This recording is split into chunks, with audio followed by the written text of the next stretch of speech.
موت ہو جائے وہ ملک کی دفاع نہیں کر سکتے، بالکل نہیں۔ سو یہ آپ کے حق میں ہے، یہ عوام کے حق میں ہے، یہ پاکستان کے حق میں ہے، عمران خان کو رہا کرنا۔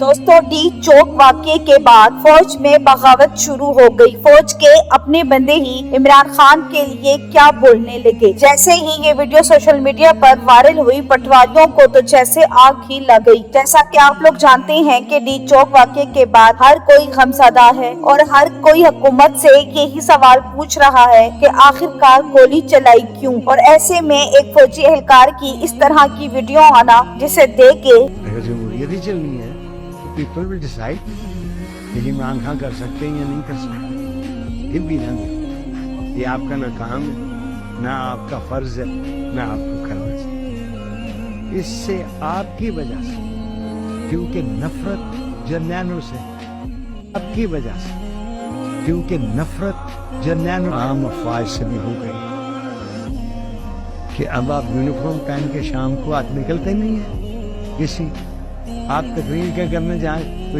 آواز آئے گی کیا کہتی ہے 804، یہ ہو گیا لوگوں کو تھوکتے ہوئے۔ آپ یہ چاہتے ہیں کہ آپ کے پاس ہو فیصلہ آپ کے کیا؟